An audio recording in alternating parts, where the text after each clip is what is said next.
Hey everybody, how's it going? Today we're going to be taking a look at the Diode Dynamics SS3 LED fog lights for Chevy Colorado and GMC Canyon. Now these lights come in a variety of different flavors. They have a fog light version, a spotlight version, a floodlight version, and a driving light version. These ones I have here are the fog light version. I will post links to all the different ones in the description box below so you can check them out for yourself. I bought these on Amazon, picked them up from an authorized seller. Just be aware that there are counterfeit Diode Dynamics products on the market. Diode Dynamics has a page on their website that lists authorized third-party retailers, so just be aware that if you're buying from anyone other than directly through Diode Dynamics, there's a possibility you can get a counterfeit product. So these are a 3-inch LED pod made in the USA, SAE compliant. Great, awesome. Obviously, you know, these are by Diode Dynamics. So let's open up the box here and take a look at what's inside. So inside the box we got two more boxes. This one feels too light to be lights, and then this is probably lights. So in this box here we've got the light pods themselves, nicely wrapped in plastic. Let's get them out of the plastic here. So these are very solid feeling. They've got some nice big heat sinks on the back, you can see. The lenses look really great. There's some writing on the front of mine. It says SAE F19. So these are the sport versions. I don't think you can pick that up, but that's what that says right there, sport. I'm using a GoPro. It doesn't really focus up close. Sorry about that. One single connection point on the back, and then we're gonna have to put some hardware on this before we can mount it to the truck. We'll get to that in a minute. In this box, there looks like there's some hardware. There's a bracket of some sort here that we're gonna have to attach to the housings. So we got one there and another one there. And then there's a baggie with some screws and hardware and the two wire harnesses that we'll use to connect to our factory harness. Also comes with a set of directions that are specifically for the GM trucks, the Colorados and Canyons. So we've got those two wires there, some important information, a hardware pack, another hardware pack. On my truck, which is a 2019 GMC Canyon, I have the factory fog light housings, but I'm currently running a set of aftermarket LED bulbs. You can just sort of see them there. The bulbs that I have in there right now are from Fondupot, which you guys have seen my videos in the past. I'm running Fondupot headlights right now as well, in high beams and low beams. And then I did a video on the fog lights. So you can go check those videos out. I'll post links in the description as well. So there's a little bit of prep work we have to do to these housings before we can put them in the truck. It's very simple, it's very easy. So we got these two brackets here that we need to attach to the housing. And the way these are installed is this big long bracket needs to be on the bottom of the housing. So the bottom is the one with the plug right here. So we're just gonna insert those over the top of the back, and there are holes on the side that it'll line up to that we're gonna bolt it on through. The hardware pack that it comes with is just a little hex style screw with a washer and also a nylon inserted nut. So we're gonna take this nylon inserted nut and we're gonna drop it into a little slot on the back side of this housing. It might be easier with the bracket off, actually. We're gonna drop it in just right here, and the way you want to drop it in is so the nylon insert is on the inside of the housing, so that when you thread in the screw, it's going in that way. So we're gonna do that on both sides here. Just drop that insert into place, just like that, you can see there. Then we can put our bracket over the top, then take your washer and one of the screws and just insert it over the top like that, and then we can just loosely attach these into the nylon nut. And you can only go so far by hand until it starts to, you know, show resistance because of that nylon insert. So just for now, we're just going to get it inserted just enough, and those nuts won't spin because the slot is the same size as the nut, so you don't need to worry about sticking a wrench down there and holding it in place. So that's one. So I got both those installed on both housings, and then you're going to need an Allen wrench that's a 4mm to tighten these up. But like I said, you don't need to tighten these up just yet, because when we get them installed, we're going to adjust them just slightly. I mean, there's not a whole lot of play in these, but you can see there is a little bit of tilt built into those that allows you to adjust them on the truck just slightly. Leave these just kind of loose for now. I'm just going to get them engaged in the nylon lock insert just barely, but it's still loose enough where I can adjust it later. Let's hop over to the truck and remove the old housings. In order to access the fog light, you need to remove a couple of screws on the wheel well liner that is in the wheel well of the truck. They are T15s, and there's you probably need to remove about 5. There's one down here, 2, 3, 4, 5. That'll give you enough play to pull the fender liner back and get in there and do what you need to do. It's a T15 Torx, like I said, and you just go ahead and remove those and set them aside. You will need them to reuse later. Then you can just peel this back and you can go right into the back side of the fog light.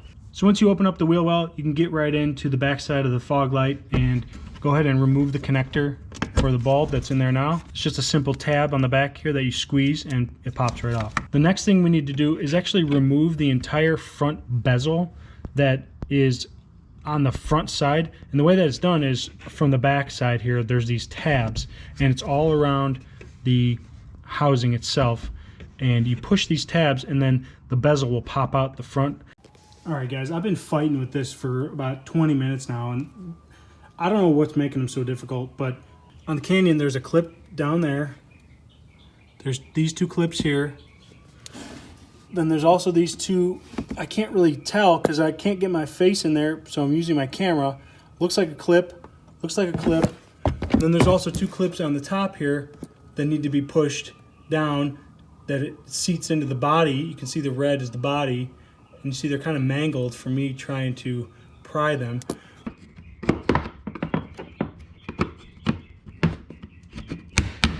Oh, finally. I don't know what I did, but I got it. I think I was pushing my screwdriver in right here and prying back enough that it just finally released from the groove. Let's take a look at this bezel to see why it was so difficult. Alright, so here's the back side of the bezel that seats into the bumper. These are those 3 clips that I was showing you that you need to kind of depress. Sorry, there's some sirens in the background. So you need to depress these to push them through. There's 3 of those. But then there's also these clips here. There's 1, 2, 3, 4 along the left side and the top side. And I don't know, those ones were just really holding it in. And it looks like I showed you just a second ago, I was getting my screwdriver right up in here and prying it enough to pop this side out of the bumper first, and then the rest of it just sort of came out easily. But I was fighting this for a long time and finally just got it to release, because it's really hard to see these ones. I didn't see them until I stuck my phone in there and recorded it. But basically that's all you need to do for that right now. You're going to reuse this piece once we get the new fog light installed, so just set this aside. So next we have to remove the fog light housing from the bumper itself. It's held in with 3 pins. There's one here, there's one here, and then there's one right here. And they just have little locking tabs on them. You probably need to use a pair of pliers. You need to squeeze the tab and then push the pin through. But be careful not to damage these pins because we're going to reuse them on the new housing. So just get it started and then you can push the rest of it through by hand. There's 1, there's 2. And then it just comes out simple as that.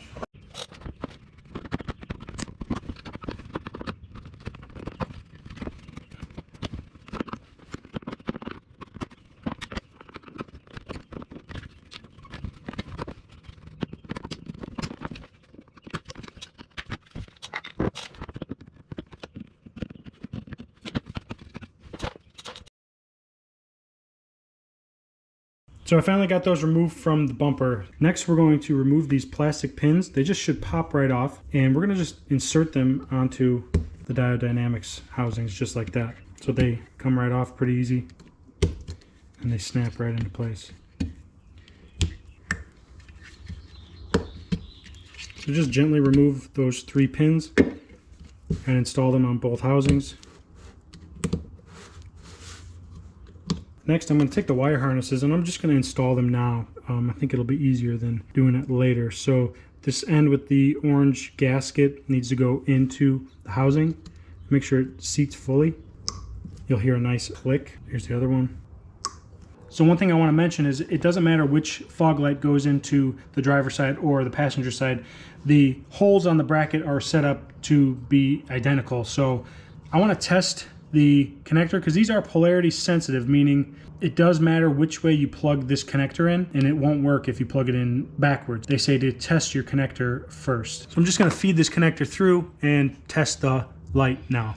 So there is a little nub here that makes me think that this is the correct way, but I'm going to give it a shot. I plug that one in just like that, and then I'm going to go turn my car on, test it out. I'm not pushing this in all the way, just enough to the point where it kind of sits in place.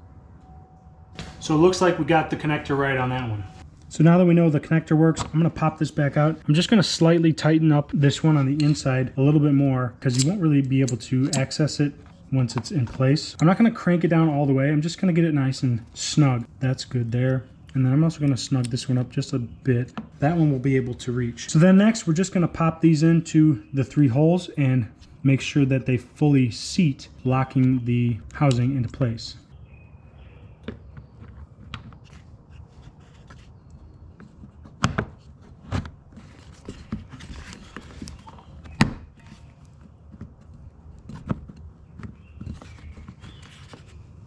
And there we go. That's nice and solid now. And actually, you still can get your Allen wrench back here and tighten up this side bolt. It's a little tight, but it is possible. So I'm just going to tighten up that side one a little bit more, and that should firm this thing up. We have it popped into place. We are going to reinstall the bezel that was so difficult to remove. And I think what I want to do is like push this side in kind of first. Actually, I guess it doesn't, I can't really. Actually, I think I messed up. I think I need to put the bezel on before I put the housing in. Whoops. So I just reinstalled this bezel and got the new housing installed. I forgot to click play when I did it, so I'm going to do the driver's side now and show you exactly how it's done.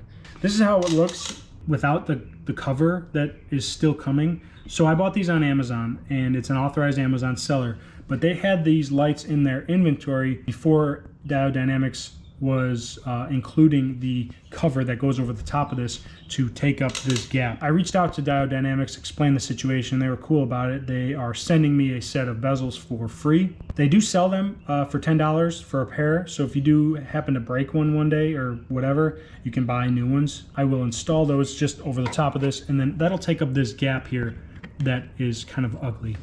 So just like I did on the passenger side, I'm going to test my connector to make sure it works the correct way. So I'm going to pop it in, and then I'm just going to seat this just barely, just so it holds it in place. So with that, I'm going to pull this back out and disconnect it real quickly, set it aside for a sec. Now I'm going to reinstall the bezel first. So I'm going to feed my wire through just a little bit. I guess it doesn't really matter that much. And line up my bezel clips, snap them into place. They're awful loud, makes you know they got in really good. I guess I didn't mention this before. I think it matters which way these little pins go onto the little sockets here. So these pins have a slot that goes through them. You can see, I think they need to be oriented up and down just like that. On all these bases, there is like a little ridge on the top and bottom, and when you pop this over, that slot in the pin goes over the top of that ridge. It needs to be like that. Let's reconnect these with the connector the same way. Then we're going to pop this into place into those 3 holes. Make sure all 3 are pushed in, and you can look at that from the back side. So you can just come in through the back here and just verify that all of your pins are fully seated. The only thing left to do is to button up the back of your wheel well liner with the T15 bolts.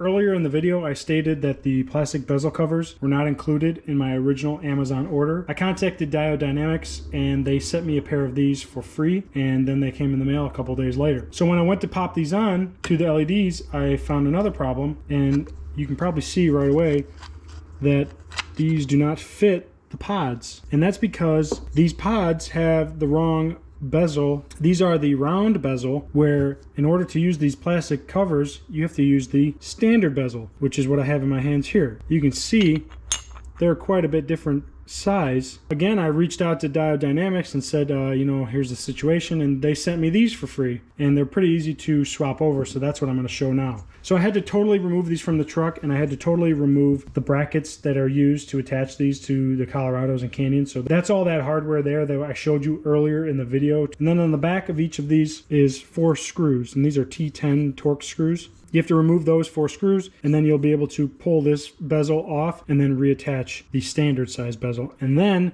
reinstall them back into the truck. And then at the very end, I can pop these plastic covers on.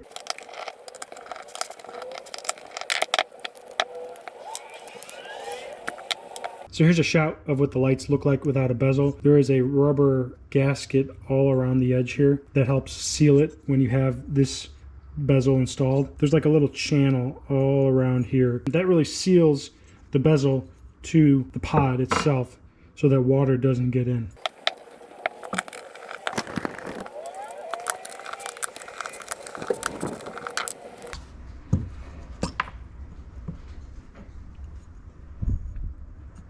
When I opened this one, it actually pulled the glass lens for the LEDs. I wasn't expecting that. You can see down in there now, there's the 4 LEDs, the logic board. So that's what that gasket's doing, is keeping the water from getting through the front of this and getting down into the inside of those LED pods. So these just do come out relatively easily. I was able to peel it out of this other one really easily, just so I could look down inside and, you know, check it out. So I'm going to put them back together, and I'm going to make sure to get the D, which is on the front of this, to line up with the D that is in there. That's for Diode Dynamics, and that's to align with this plug. This needs to be on the bottom, so make sure you do these upright. Otherwise, if you put them in the wrong way, your D is going to be in the wrong position when you put them on the truck. So I'm just going to drop that in. It just sits in there just like that. Same with this one, lining up the D's, and then I'm dropping it in to make sure it sits in there. Then I'm going to take this new bezel, which you can really see it up close here now. They're much different size, and these will snap in to the bezel just like that and be held in place.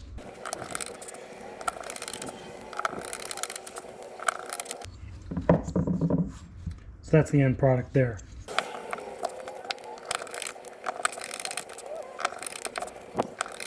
Alright, so I got the new bezels installed. They look great. They're nice and tight. Should keep all the water out. And now I can reinstall the brackets to remount them into the truck, put them back in the truck, and the last thing I'll do is pop these bezels on, and then the whole thing is done. Alright, so I got the pods back into the truck. I've got the plastic bezel here that I'm going to reinstall. Now, these plastic bezels, they are not the same on all sides. There's a flat side here, and then the other sides are kind of rounded, as you can see. On the Colorado, I believe the flat side goes up because of the way this area on the fog light is shaped. On my Canyon, it appears that the flat side needs to go off to the left here because of just the way that they're shaped. Either way, up or sideways, it doesn't really matter. It's going to just snap on just like this. It looks really good. Now, there is still a little bit of a gap here, but it looks 100% better. I mean, compared to what they looked like before. So I've got them on both sides now, and they just look 100% better with those bezels. It really just kind of puts it over the edge. So that's what they look like now when they're all installed and lit up. I'm going to do a nighttime driving shot after this to get some nighttime footage, but I think they look really good.